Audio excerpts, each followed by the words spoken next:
Welcome back. Today we'll look at the Islamic empires that flourished between 1500 and 1800, specifically the Ottoman Empire, which was based in what is now Turkey, the Persian or Safavid Empire, now comprised by modern-day Iran, and finally the Mughal Empire, which spanned Pakistan, northern India, and Bangladesh. These empires were all founded upon distinct and often conflicting visions of Islam, the Abrahamic faith first articulated by the 7th century prophet Muhammad in the Quran, the central religious text of Islam. So, what do we know about the history of Muslim civilizations? What should we know? Certainly, learning something about the sequence of historical events in the parts of Western Asia that were under Muslim rule during this era will help us understand the contemporary Islamic world, whose current turbulence is shaping so much of our own future. To begin, what geographical boundaries are we considering? To the west, the Ottoman Empire was centered in Anatolia, which is today the Republic of Turkey. It was a multinational, multilingual empire dominated by Muslims and ruled by Turks, which at its western boundaries extended from Austria across the north part of the Black Sea into the southern parts of contemporary Russia, south into North Africa and Egypt, and east into what is today Syria, Israel, Palestine, and Lebanon, all the way to the Tigris and Euphrates rivers, to what we now know as Iraq. It was a massive territory. East of the Ottoman Empire lay the Safavid Persian Empire, present-day Iran, dominated by Persians, who were Shiite Muslims as opposed to the Ottoman Sunni Muslims. Shias and Sunnis represent the two major branches of Islam, a split which emerged after the death of the Prophet Muhammad in 632. It's a schism that lies at the heart of much of the conflict in the modern Middle East. East of the Safavids lay the Mughal Empire, situated mainly in the vast subcontinent that we call India. It too was Muslim-dominated, but with a critical difference. Here, Muslims were a minority, ruling over a Hindu religious majority. The Ottoman, Safavid, and Mughal empires acquired a common name in the late 20th century. They became known as the Gunpowder Empires because of their reliance on military technology, principally firearms and cannon, to consolidate and enforce their rule. Let's now take a closer look at each of these empires. The Ottoman state emerged out of a nomadic movement of Turkic tribesmen whose forefathers, including Genghis Khan, had set out from Central Asia and reached Asia Minor with stopovers in Persia and Mesopotamia. The tribesmen had been converted to Sunni Islam through their contact with the Abbasid Caliphate in the 10th century. With the conquest of Anatolia, what we know as Turkey, these Sunni Muslim warriors took control of the Byzantine Empire, the last vestige of the Roman Empire.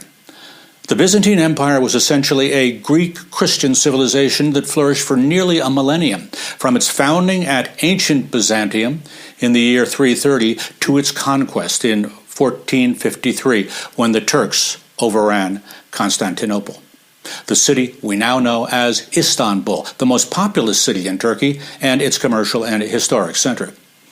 The chief ruler of the early Ottoman Empire was Suleiman the Magnificent, who ruled from 1494 to 1566. It was under Suleiman that the Ottomans reached the pinnacle of their power, expanding their domination to the east, into Asia, and to the west, into Europe. In 1529, they reached Vienna before Suleiman's army was repelled and forced to retreat. During his rule, Suleiman conquered much of the Safavid Middle East and huge swaths of Africa as far west as Algeria, using the Ottoman naval fleet to control the seas from the Mediterranean to the Red Sea and even to the Persian Gulf.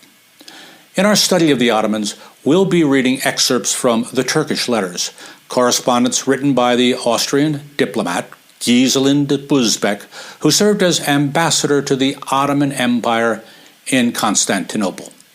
Giselin is very interested in the Ottoman military, particularly an elite unit known as the Janissaries, who were soldiers to the personal service of the Sultan. The Janissaries were frequently prisoners of war, often Christian, conscripted and brought back to Istanbul to be trained as soldiers absolutely loyal to the Sultan. The Janissaries were a feared presence within the Ottoman Empire and were a deciding factor in many of Suleiman's military triumphs.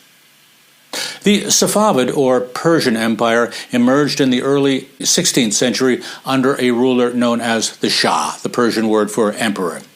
Shah Ismail I proclaimed Shiite Islam to be the official religion of his realm, and from that point to the present, Shiite Islam has been the official religion of what we today call Iran.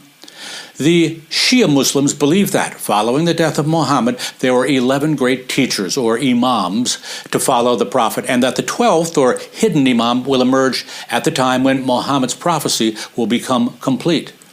Under Shah Abbas the Great, in the late 16th and early 17th centuries, the Safavid Empire reached its greatest heights, expanding its military, political, and economic power in wars against both the Uzbeks and the Ottomans.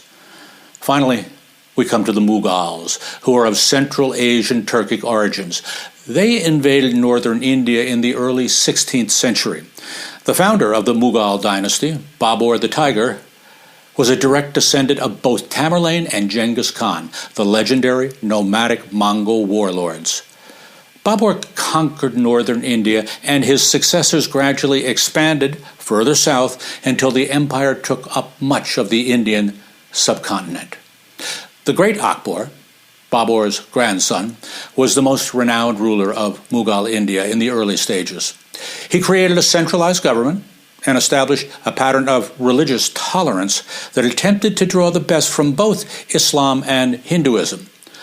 One of Akbar's successors, Aurangzeb, expanded the Mughal Empire to its greatest reaches, but unlike Babur and Akbar, he was hostile to Hinduism, provoking a religious conflict between the majority Hindu and minority Muslim populations that has plagued India ever since, and which ultimately led to the downfall of the Mughal Empire.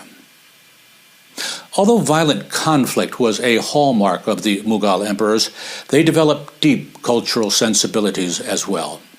As an example, behold the Taj Mahal, built by the Shah Jahan to house the tomb of his favorite wife. Once described as a teardrop on the cheek of time, it's regarded by many as the best example of Mughal architecture and a symbol of India's rich history.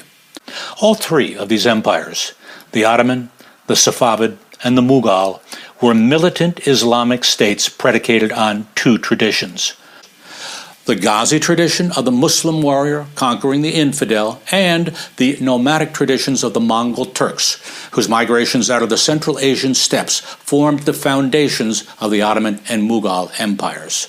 Even today, we can hear echoes of these traditions in the rhetoric issuing from certain radicalized factions in the Middle East. Autocratic rule was another tradition in these empires, and was a somewhat earlier custom of power conflicts within the dynastic families. Indeed, there are many tales of intrigue with regard to succession of rule, in which one contender for the throne plots to assassinate his brothers to eliminate the competition. In fact, we now have an adjective that describes this sort of underhanded and overcomplicated deviousness: Byzantine. Ever heard the term? When studying Ottoman history in particular, it's hard to avoid. In the next lecture, we'll look at the economic and trade relationships that help finance the gunpowder empires. Until then, best wishes.